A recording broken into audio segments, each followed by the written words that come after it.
Cordial saludo, tutor y compañeros. Soy Jennifer Natalia Parra Borges, identificada con el código 1050-672-371. Pertenezco al grupo 546 del curso de Biología Celular y Molecular. Este es mi video explicativo para la tarea 6, verificación, donde he escogido el problema 4. Como material de apoyo cuento con una cartelera que muestra gráficamente los procesos de la meiosis, mitosis, cómo un gen se puede heredar desde los padres hasta los hijos, y un dibujo de la mitocondria que muestra cómo el ADN mitocondrial se hereda solamente por las mujeres de la familia. El problema 4 nos introduce al tema de la variabilidad genética, donde nos contextualiza diciéndonos que la variabilidad genética son aquellas diferencias que existen entre los individuos de una población. Las preguntas que nos plantea el problema son las siguientes. ¿Por qué la meiosis contribuye a la variabilidad genética entre las especies y no lo hace la mitosis? ¿Cuál es el papel de la variabilidad genética en la predisposición a las enfermedades y en la diferente respuesta a los tratamientos médicos? ¿Cómo puede el ADN mitocondrial contribuir a la comprensión de la variabilidad genética y la historia evolutiva de las poblaciones? Para dar respuesta a estas preguntas es importante recordar temas como la variabilidad genética y la división celular, temas importantes ya enseñados en el curso de Biología Celular y Molecular. La variabilidad genética son aquellas diferencias genotípicas entre los individuos de una población que se expresan de manera fenotípica, es decir, con características visibles como lo es el color de ojos, el color de cabello, la contextura, la altura, etc. La división celular es el proceso mediante el cual nuevas células nacen de otras. En las células eucariotas contamos con dos procesos que son mitosis y meiosis. En la mitosis, dos células hijas nacen de una célula madre y estas contienen el material genético idéntico al de su madre. Entonces, ¿por qué la meiosis contribuye con la variabilidad genética entre las especies pero no lo hace la mitosis?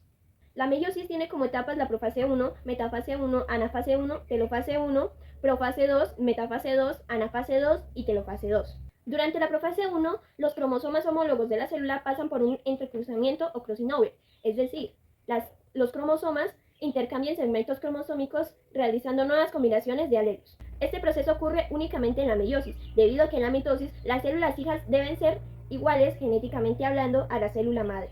En la metafase 1, los microtúbulos salen desde los centriolos ubicados en cada polo de la célula y comienzan a unirse a los cromosomas. En la anafase 1, estos microtúbulos logran separar los cromosomas y llevarlos hacia los centriolos. Durante la telofase 2 comienza la separación de la membrana celular y el citoplasma, generando así dos células hijas. Este proceso se repite nuevamente durante la profase 2, metafase 2, anafase 2 y telofase 2, con la diferencia de que anterior a la profase 2 no se genera la duplicación del contenido genético como lo hace antes de la profase 1. Como ya se mencionó anteriormente, la meiosis nos da células haploides, es decir, células con la mitad del contenido genético que usualmente tiene una célula normal, una célula diploide. En el momento de la fecundación, tanto el óvulo como el espermatozoide son células haploides.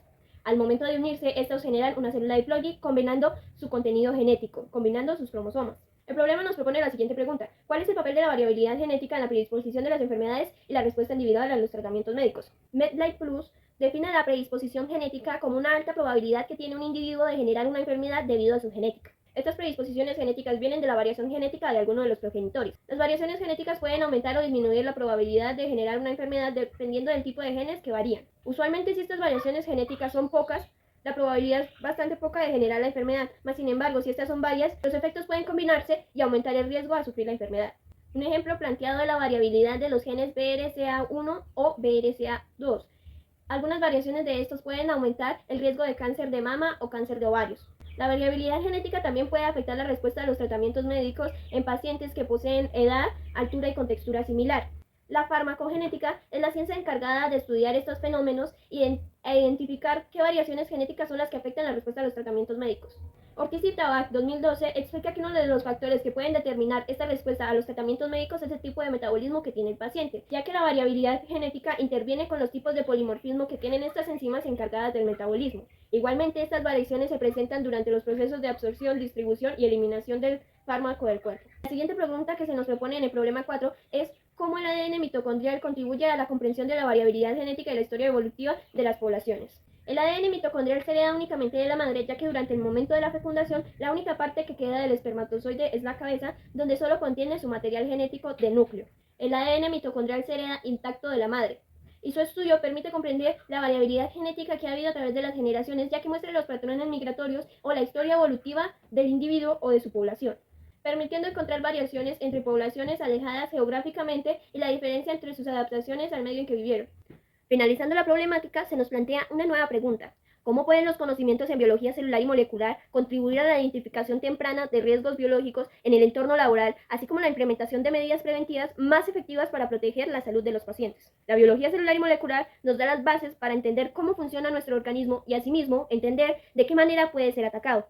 En el entorno laboral, especialmente en el área de salud, los riesgos biológicos son uno de los principales factores que afectan la calidad del trabajo. La biología celular y molecular nos da las bases para entender y poder identificar estos riesgos biológicos y de igual manera generar alternativas a ellos. En el área de la salud se enfrenta constantemente a estos riesgos biológicos, ya que se trabaja directamente con pacientes, fluidos y demás que están infectados con agentes biológicos como lo son los microorganismos, las bacterias, virus y parásitos que pueden afectar la salud del trabajador.